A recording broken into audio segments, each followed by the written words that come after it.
Welcome to Kino Society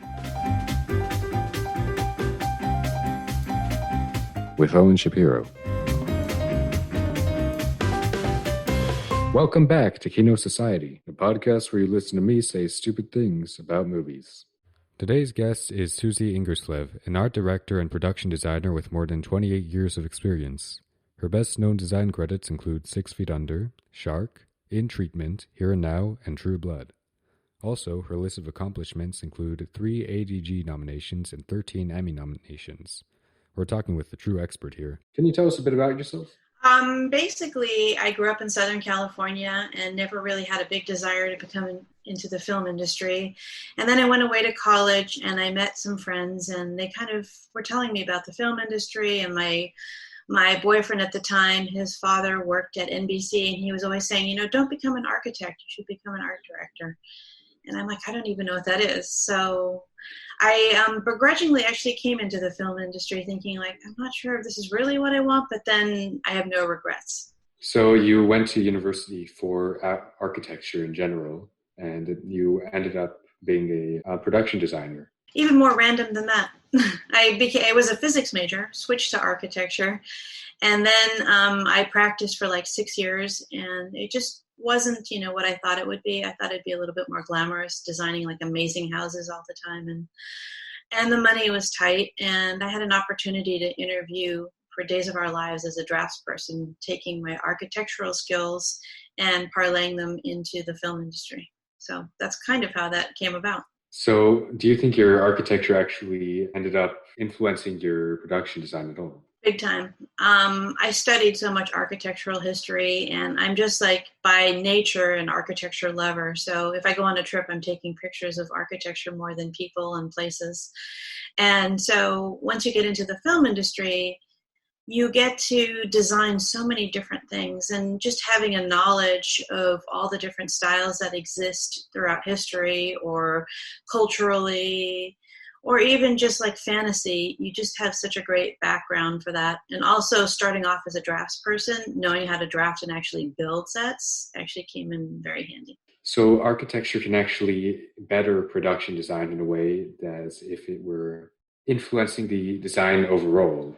Yeah, people go to film school and study similar things, but for me, it just seemed to work out really well. That it's a male-dominated business, what we were in, at least when I started, it was, and you deal with construction, and you want to be the one that knows how to build something and not come in there not knowing how to actually, things get put together. And sometimes I think, in architecture school, you learn great proportion, and you also learn what makes sense and what doesn't, and how things would really be built. And sometimes it can look fake if, that window could never support that roof, things like that. Yeah, that makes a lot of sense. So is there any difference between designing for film and television, in terms of budget, in terms of requirements, in terms of anything in general? It's interesting. There's kind of a snobbery between film versus TV, or there used to be, and now TV's kind of caught up quite a bit. A lot of the series, don't look like All in the Family, or, nothing against them, but it was a different look back in the day, and TV's become pretty sophisticated. And we actually build the sets very similar to feature sets, or at least I do for the shows that I create. Back in the day, you just had walls and lighting from overhead. Now you build entire spaces with, ceilings that move and, practical lights that are built into the set to help people light them, to give them a more realistic look. So I feel like, we've blurred the lines on the difference between film and television design, but, features tend to get more time than we do. We're always rushing, because every 9 days is a new episode. While on a feature, you could have up to 6 months of prep. So I thought that in television, often they do multiple episodes at once. Is that actually true? It started recently. They call them double up days or whatever, and sometimes it's to save money. But usually maybe 1 or 2 days are overlap days where they're trying to pick up extra shots, and the studio can only give them 9 days to film. Otherwise, it gets too cost prohibitive. So they'll run a couple extra units that day. But in general, no, you're not shooting 2 episodes at once. Not in the world that I'm in, not for the high premium cable. So do you have any genres that you prefer designing for, since you already mentioned that you that there's a difference between television and movies. Is there anything difference between genres? No, actually, for me, I don't mind any genre, long as it's like very clear the parameters, what people want. Working with like a team of people, you have to make sure that you're all on the same page. And I think sometimes that's the hardest part.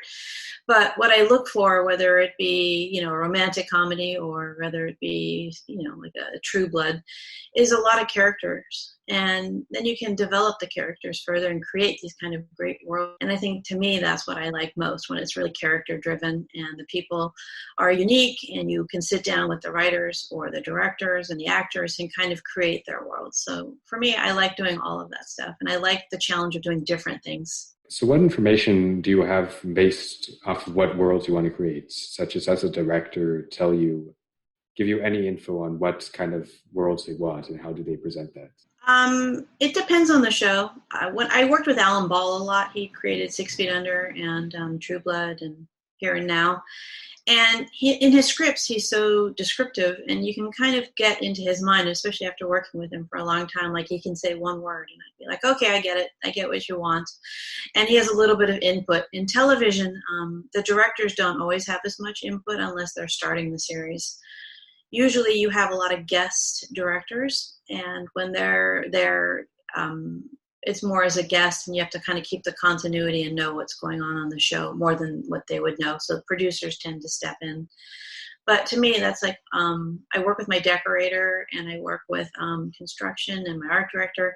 And sometimes we'll create these ideas and worlds and try to decipher who a character is just on our own. And, they'll say there was a lonely woman living in a house. Does she collect cat statues? What is she like? Is it a messy? Is it clean? Like, just developing all that stuff with your team is great.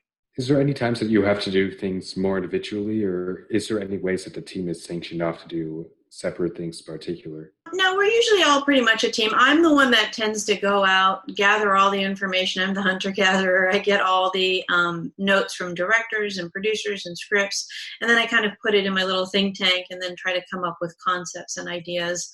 I have a lot of people helping me do research too, because sometimes I think spaces and everything, just to understand a different world, you have to really know what the real world is in order to like kind of enhance it. So we'll do that, and then I'll go on a location scout. I'll pick locations. We'll, come back, disseminate all the information with like the set designers and the decorator and what colors we're using. We'll share it with the costumer. So I kind of feel like, in a sense that as opposed to working separate, it's such a together business, and that's what's making it hard right now. The art department kind of is the hub of the show. Like, I feel like we get information before most people, and then everybody relies on our designs to kind of expand what they're going to do. I'm going to have to share it with the director and the producers, make sure they're happy. Then I have to share it with the director of photography, make sure that he can light it and understands how I'm building in, situations. And then I have, the costumer who wants to make sure that, she matches the colors of the set. So I'm kind of sending out a lot of information to a lot of people. And I find the better you are at communication, the smoother the job goes. So coordination makes it much easier, and it makes it more coherent in a sense. Yes. And I think you kind of see, like, when a show is running a little bit amok, it's much easier to kind of all work together and really just come up with a common thread and make it work. Yeah, how exactly has production design evolved over the years? How has it changed since you've talked mostly about how it is now? How was it in the past? In the past, when you did television, you basically had 3 wall sets. It wasn't like 4 wall sets like in a feature. So you had the 3 walls, you had multi-cameras often. And, you have to think when you're shooting 3 wall sets, you can't shoot up too much because you'll shoot off the set, and you can't shoot to the sides. So you kept it kind of on one plane, 180-degree plane. And then they tended to light from the top. Now with television, it's become pretty sophisticated, with the green screen and all the stuff that we create as well, that if we don't have the city of New Orleans outside, we can actually green screen it in and do all these different things.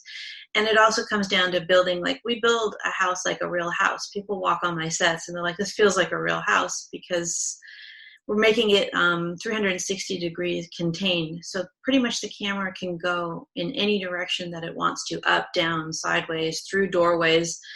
And you can follow people around and build in lighting that feels like it's real. Like you have overhead lights, you have floor lights, you have sconces in the walls, and it just gives you a real feel. And that's kind of a big difference in television. Yeah, I personally don't know too much about production design, but there are people that mock the three light sitcom trope. Yeah. That it's very, very simple and it's a very old-fashioned way of doing things. Why is that? It works for what they're doing, and you're watching those shows. I mean, they've actually come up in the world quite a bit too. They're not quite as basic as they used to be. But in general, you don't need the fourth wall because generally you're shooting in front of an audience for some of them. And it's just a whole different dynamic to, how they invented it a long time ago. And, you expect that look. You don't expect it to look like, Blade Runner, when you watch those shows. And they don't necessarily need to be that, So I feel like in that sense, they do get poo-pooed, but they actually do put a lot of work into those sets too. And they usually have a very small amount of space to deal with. And so they're compiling all these rooms and sets into one stage, and everything has to be able to be shot and moved out of the way. All right. You've won several awards for your work. Do you have any favorites of what you've done in particular? Well, there's a funny story to that. I actually have been nominated for like 13 Emmys and some art director awards, but I've never won. I've lost every one. So I kind of joke that I'm always a bridesmaid, never a bride. And it's a bummer, you get to the Emmys and you're excited and you hope that one time you'll actually win, but we haven't been that fortunate. So the honor's been in all the nominations, and part of me is like, oh, I don't want to get on that stage anyway and give a speech.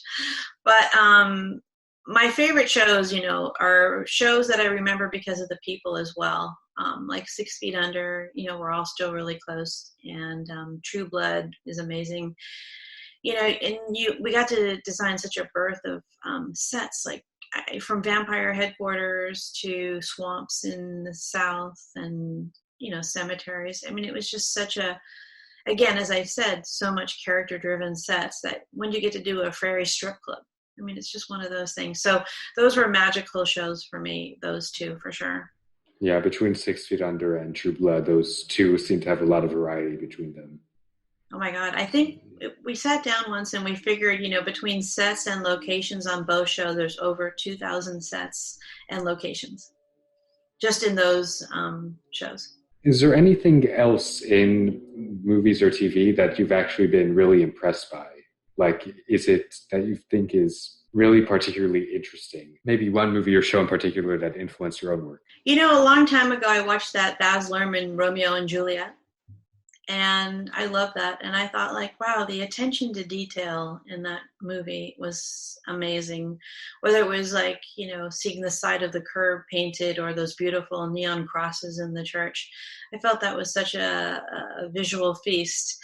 And I've always thought about that. Like, there's no shot that's small. So if you have the time, it's great to put a lot of detail into your sets. And I think, I've gotten a lot of compliments on that from actors. It feels more real to them. Directors, when they shoot it, they're like, oh, there's like a real sweet spot here. And we see that you've paid attention to like every shot that could possibly happen. And like when I build the sets, I like to have the depth. I like to see into other rooms. And again, I don't always have the money to do that, so I'll do it kind of cheaply. And as my construction coordinator used to say, oh, Suzuki's bonus rooms, where we don't really have the money. But again, you don't ever want to just shoot a flat wall behind you. That's one thing for interviews, but when you're actually doing a show, you really want to see if you can get as much depth, and then it's going to feel as real as possible. And I think Romeo and Juliet was one of those like perfect design movies that, inspired me. The 1996 one? Yeah, Baz Luhrmann. I think it was Claire Danes and Leonardo DiCaprio in it. Yeah, that one actually, I remember it being very well made. Yeah, definitely. Now on the other side of the spectrum, is there anything that you found to be downright bad? So, like maybe a movie or show that was just, you saw this is not done well at all? That's really popping out. I see movies sometimes and, that they didn't have a lot of money and it doesn't necessarily look, as polished as it could. But again, it's not always fair to judge like a the Blade Runner and those kind of movies against, some of the lower budget movies, and everybody does what they can. It would have to be pretty awful for me to notice how terrible it is. I try not to judge it that way. And, I think the hardest aspect of my business is, just dealing with a lot of personalities. There's so many personalities and egos in my business that's kind of the part that, makes it difficult sometimes. Yeah, because if it's about cooperation, people need to be on point and working with each other.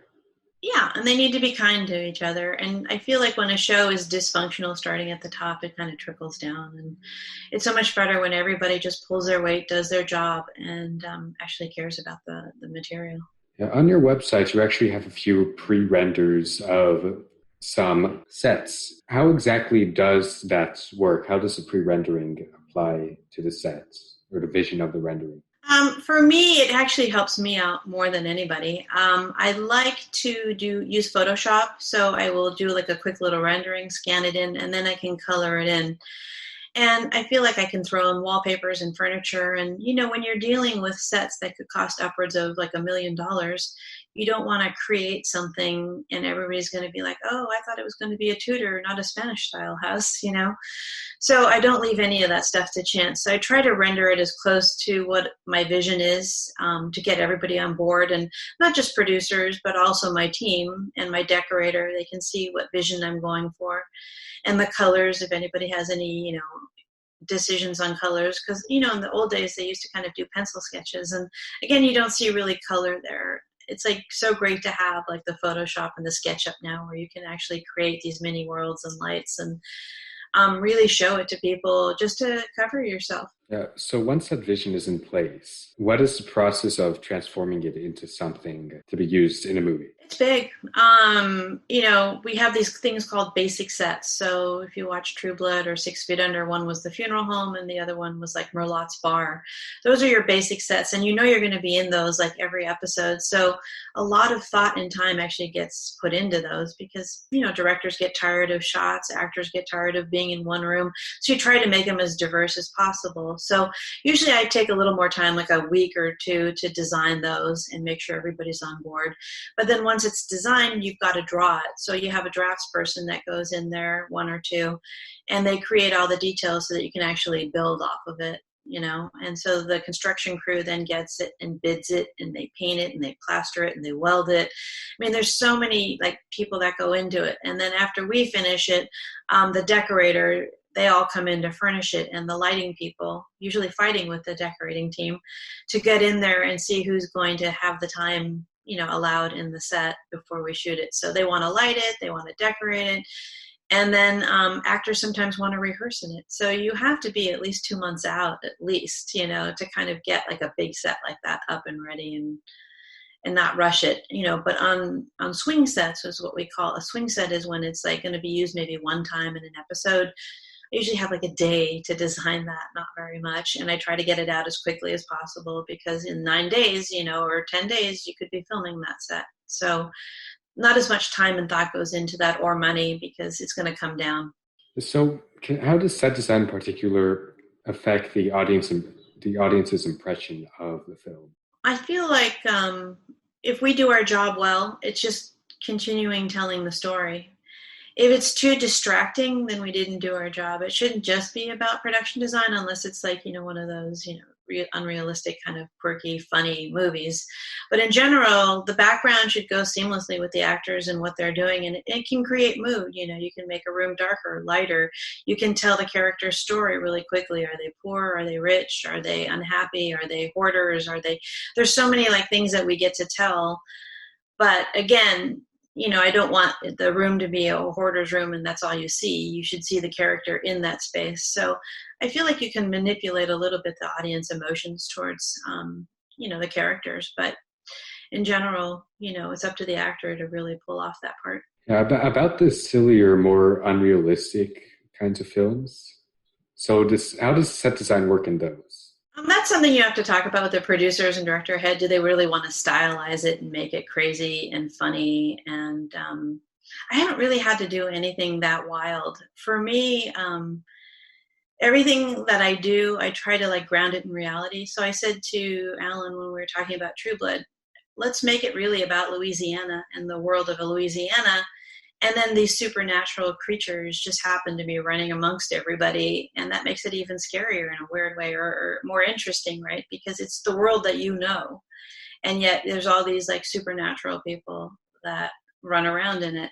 Same with like when you do a very scary movie, you know, you don't want to like just deliberately make the house like run down and creepy, unless it is totally about that in some abandoned mansion.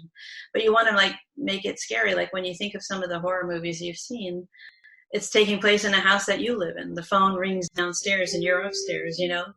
I think that kind of helps create that world for people, like trying to make it realistic. And unless, I mean, I'm trying to think of like a crazy movie, but I can't even think of any in the top of my head. And they're fun to watch too, but it's just a different style. Yeah, that definitely makes sense.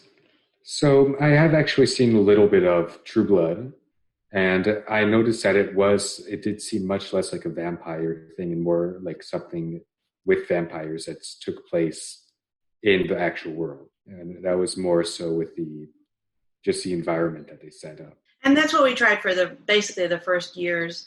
It got a little bit quirkier as it went on. When we did the Fairy Strip Club and when we did like the Underground Vampire Headquarters, although I still based the Vampire Headquarters and the cistern that I saw in Turkey. It's this underground world. And I thought, wow, something like this would be so great to have for the vampires. So it is based in like history and architecture, but again, it is a vampire underground headquarters. Yeah, that definitely seems like a logical way to do things. So, a few months back, a pandemic hit the world, and their COVID-19 is a pretty big deal nowadays, and it is making a lot of jobs very hard to do. How exactly does this affect your job? I think our industry is one of the last industries to come back. Like everybody else has been slowly trying to come back, and then it's taken us longer because we have strong unions. And you're dealing with SAG and IATSE and the Teamsters, and you know they want to make sure that everybody's safe when they come back. So nobody was quite agreeing on exactly how to come back, what the rules and regulations are going to be, and so you know it's been like 4 months since any shows have really taken off. And you know now's the time when you really need a lot of content. People are burning through things. I'm like, who's going to watch all this content? But that was my answer. The pandemic hit, and now everybody's watched a lot of content, and they're hungry for more. So slowly, they've agreed on some protocol for us to come back. And you know, as a whole, the film industry is very ahead of its time. I feel like they're always very serious and always think a few steps ahead of everybody else. And so, you know, they have testing, they have quick result testing. They're going to have different zones for people. Like if I don't need to be on stage, I'm not going to be on stage. So that all works. And, you know, you can work from home some of the time. You can have Zoom meetings. But the hardest part for me is that, you know, while you're on a set is that you're working with a group of people, and it's almost like your family for the time being, and you spend a lot of time there, and there's a lot of thought that goes into anything, and you need to talk to other people. So it's such a social job that it's going to be hard just to be quarantined from other people and having to stay away and not even hug anybody or talk to anybody. Just, you know, wear masks constantly. I'm dreading that part a little bit. Yeah, it does seem like a nightmare once films are going to start to get rolling. People are going to have to wear masks and still take extreme precautions. And people seem to be very worried about 2020 in terms of film. I'm more worried about 2021 since things actually filming in 2020 for 2021 are a bit in limbo right now. Yeah, I know. There's a few things going, but there's a lot of shows slowly trickling and starting up, and interviews are happening again. I think, you know, everybody's still confused on like the actual filming part. Like prepping, you can prep. You know, we usually go on location scouts, and we take one van and we all go together, and you can talk in the van and get your work done. And now we have to drive separately and all meet at a location. So you're going to spend a lot of time in the car and away from people. So it's another tricky aspect of it all. And then once the actors get on stage, you know, they're going to be very protective of them. And, you know, how do you deal with like sex or kissing scenes or crowd scenes? It's all stuff that they have to kind of figure out. And do we have to green screen those things? They talked about bringing in people's significant others for sex scenes. I don't know. It just seems like, I think we're still at the forefront of what's really going to happen. Yeah, now a bit of a nightmare scenario. If the virus does not go away for a few years, what will happen in that case? Will people figure things out, do you think, or will it still be in a bit of production hell? My opinion, I think that just a microcosm of what I've seen already happening here in Los Angeles and people not working is that people will panic and they'll do anything to go back to work. So maybe it could be the pickup of more non-union shows and people don't care. They sign their rights away if they get COVID or they get sick. It just happens that way. But it's not, people can't sustain not working for that long in our business. Like we lose our health care and all the other benefits that go with it. So I think people would become open to just signing away their life, which is kind of unfortunate too and scary because, you don't want to just go to a show and be replaced every time somebody gets COVID, right? Because there's a lot of people that are behind us that we could just have, the next person come in. So I can definitely see that. So finally, what are you doing currently? Are there any projects specifically that you're working on, and what's your experience working on them with the COVID pandemic? I have not been working yet. I've had interviews and had Zoom interviews and tried to do presentations on Zoom and all that stuff. And so waiting to hear back which show I'm going to get. So I have not jumped into that world yet. All I can say is that I have a lot of friends that have slowly trickled in and just hearing their stories. But as far as I go, I've been actually not wanting to be the first person back. I don't mind. I'm fortunate that I don't need to panic and get back to work right away. I'd rather have a couple other people on shows be guinea pigs, and then let's see how that goes, and then come back. I'd personally like to stay in state, though. Yeah, it's scary. It is very scary with everything going on. So that's all really the questions I have for you today. Thank you very much for your time. All right, thank you.